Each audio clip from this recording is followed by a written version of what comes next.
अस्सलामुअलैकुम। उम्मीद करता हूँ कि आप खैरियत से होंगे। गोल्ड की वीकली फॉरकास्ट के साथ हाजिर हूँ। आज वीकली वीडियो है तो हम थोड़ी सी टाइम होता है, हम तफसीली चीज़ें डिस्कस कर सकते हैं। तो आज मैं आपके साथ इन्फ्लेशन के बारे में डिस्कशन करूँगा। तो वीडियो पूरी देखिएगा ताकि आपका कॉन्सेप्ट क्लियर हो जाए और आपको मालूमात भी काफ़ी सारी मिल जाएंगी।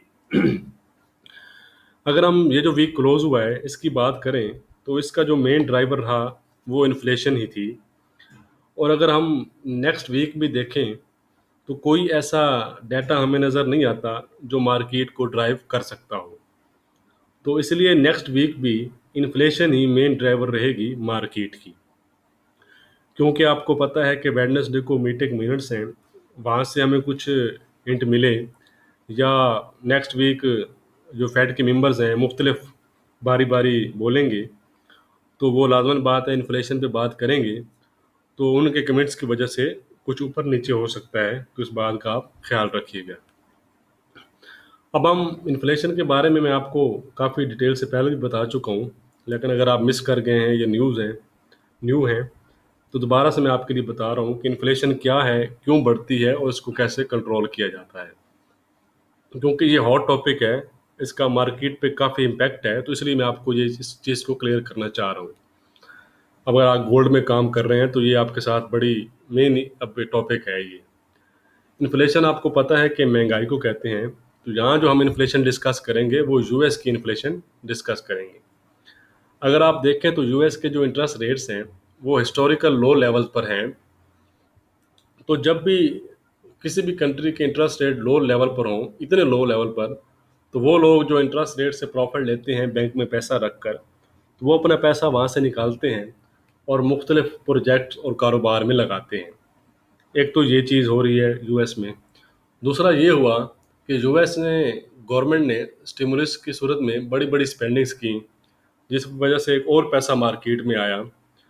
तो इतना पैसा जब मार्केट में आया तो उसकी वजह से जो मेन इशू बनता है वो बनता है सप्लाई और डिमांड का, कि आपकी डिमांड बढ़ जाती है और सप्लाई आपकी इतनी होती नहीं, जिसकी वजह से महंगाई बढ़ जाती है।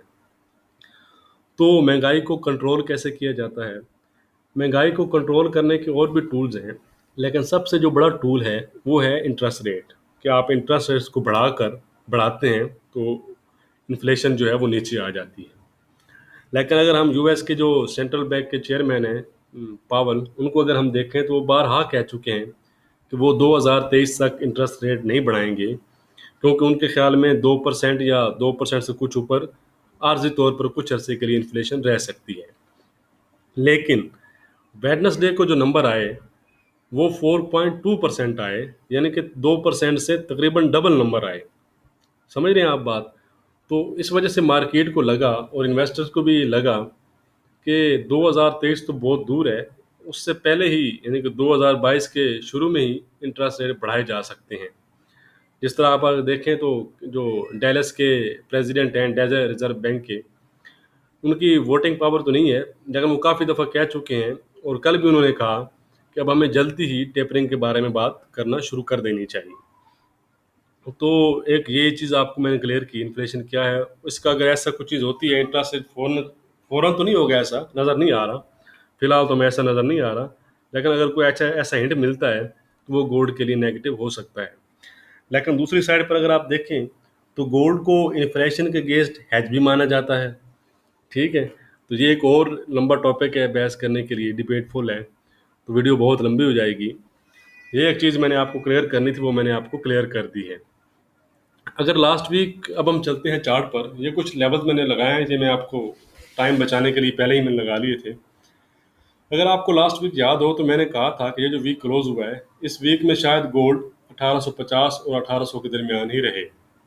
तो गोल्ड तकरीबन उसी रेंज में ही रहा, आप देख सकते हैं। और मैंने आपको ये भी कहा था कि अगर करेक्शन आती है गोल्ड में तो आप डिप बाइंग की तरफ जाएं और बाइंग कीजिएगा। अगर आपने इस बात पर अमल किया है तो आप देखें गोल्ड ने 1808 के आसपास के लो बनाए और दोबारा से 1843 के आसपास की क्लोजिंग दी है। तो आप एक अच्छा प्रॉफिट यहाँ पर बुक कर सकते थे। चलें जी, वीकली चार्ट पर चलते हैं। आपने इन ट्रेंड लाइन को देखना है जो रेजिस्टेंस हमारी बन रही हैं। ये देखें, ये हमारी रेजिस्टेंस लाइन थी जिसको हम काफ़ी दफ़ा डिस्कस कर चुके हैं। जो एक हमारा डाउन ट्रेंड चल रहा था उसको इस वीक में ये कैंडल नज़र आ रही है, इसमें यहाँ पर इसने ब्रेकआउट कर लिया, जिसकी वजह से हमारा व्यू बेरिश से बुलिश हुआ गोल्ड पर। आप पूछ रहे थे कि अब पहले मैं क्लियर भी कर चुका हूँ कि हम चार्ट के लिहाज से चलते हैं, जो चार्ट हमें दिखाएगा उस लिहाज से, जो लग रहा है उस लिहाज से नहीं। तो पहले हमारा व्यू बुलिश था क्योंकि गोल्ड ओवरऑल डाउन ट्रेंड में था। अब हमारा व्यू बुलिश है क्योंकि गोल्ड इसको ब्रेकआउट कर चुका है। अब अगर ये नेक्स्ट रेजिस्टेंस लाइन जो ये 1850-55 के आसपास बन रही है, इसको भी ब्रेक करता है तो गोल्ड लॉन्ग टर्म बाय में भी जा सकता है, 1900 1950 इवन 2000 तक भी जा सकता है। तो इस चीज़ को हम अब डेली में अगर लेके जाता हूँ आपको, डेली चार्ट पर, ठीक है जी। ये मेरे पास डेली चार्ट है गोल्ड का, इसमें भी आपको मैं कुछ चीज़ दिखाना चाह रहा हूँ। ये जब से हाई बनाया गोल्ड ने, तब से गोल्ड आया, ये एक थोड़ा सा ब्रेकआउट हमें मिला, लेकिन दोबारा से फिर इसी की ट्रेंड लाइन के नीचे ही रहा। लेकिन अब इसमें भी हमें ये देखिए मिल चुका है ब्रेकआउट, और दोबारा से गोल्ड अगर इस 1850 वही 55 के आसपास अगर ब्रेक करता है तो गोल्ड दोबारा से फिर 1900 1950 तक जा सकता है। ये ट्रेंड लाइंस अब मैं आपको रिमूव कर रहा हूँ क्योंकि काफ़ी, ये ट्रेंड लाइन अगर आप देखें, ये जो आप ट्रेंड लाइन जा रही है, इस पर भी अगर आप देखें तो गोल्ड ओवरऑल अप ट्रेंड में ही जा रहा है। यानी कि ना वीकली और ना डेली हमें कोई साइन ऐसा मिल रहा है कि हम सेलिंग में जाएं। यानी कि अगर यहाँ से कोई रिवर्सल होता है, नज़र आता है, तो फिर हम आपको बताऊंगा, क्यों नहीं बताऊंगा। या ऐसा हो सकता है कि अचानक से कोई न्यूज़ आती है या कुछ फंडामेंटल चेंज होते हैं तो उस वजह से भी रिवर्सल हो सकता है। लेकिन फिलहाल चार्ट पर हमें कोई ऐसी चीज़ नज़र नहीं आ रही। अब मैं इसको थोड़ा सा जूम आउट करता हूँ ताकि आपको पोजीशन बता सकूँ। ठीक हो गया जी। अब हम इसलिए देखेंगे कि नेक्स्ट वीक हम कौन कौन सी पोजीशन ले सकते हैं और हमारी वीकली रेजिस्टेंस क्या है। तो सबसे पहले अगर आपको पता हो तो ये आपको पता होगा कि 1850 एक मेन लेवल है। ठीक है जी। अब अगर गोल्ड 1850 को ब्रेक करता है, ये याद रखिएगा कि हम डेली क्लोज की बात कर रहे हैं। If gold give give sorry give daily close above 1850, okay. Okay हो गया जी। यहाँ पर अगर आपको गोल्ड 1850 के ऊपर डेली क्लोज देता है, ठीक है जी, तो आपका जो टारगेट हो सकता है, ये थोड़ा सा खराब कर रहा है, ठीक है जी। चार्ट क्या कर रहा है भाई।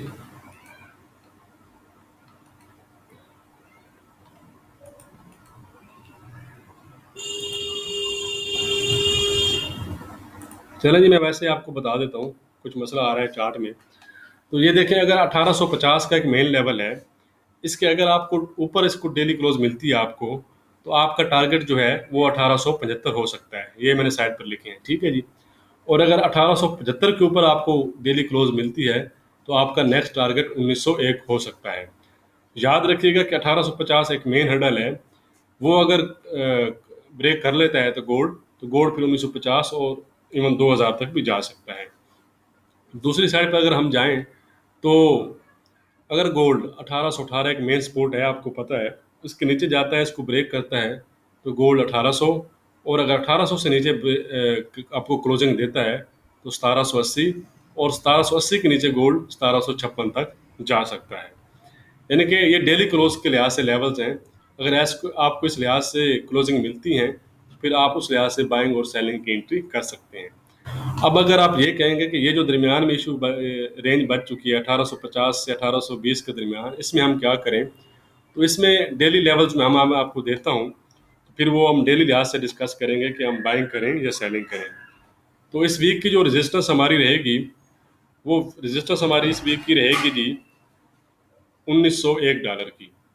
इस वीक की रेजिस्टेंस हमारी 1901 है। अगर 1901 के ऊपर गोल्ड जाता है तो गोल्ड फिर 1950 और 2000 तक जा सकता है। और इस वीक की जो हमारी सपोर्ट रहेगी वो रहेगी $1756 की। अगर गोल्ड 1756 ब्रेक करता है तो गोल्ड 1700 और इवन 1650 तक भी जा सकता है। बाकी रेजिस्टेंस और सपोर्ट मैं डिस्क्रिप्शन में भी लिख दूंगा, डिस्क्रिप्शन में टेलीग्राम चैनल का लिंक भी दे दूंगा, वो भी आप ज्वाइन कर लें। वीडियो पसंद आए तो लाइक और शेयर ज़रूर किया करें, आपके लाइक करने से हौसला मिलता है। बाकी अब मंडे को मैं हाजिर होऊंगा आपकी खिदमत में, तो मंडे का जो ट्रेंड होगा वो मैं आपको डेली की फोरकास्ट में बता दूंगा। ठीक हो गया जी, शुक्रिया, थैंक यू।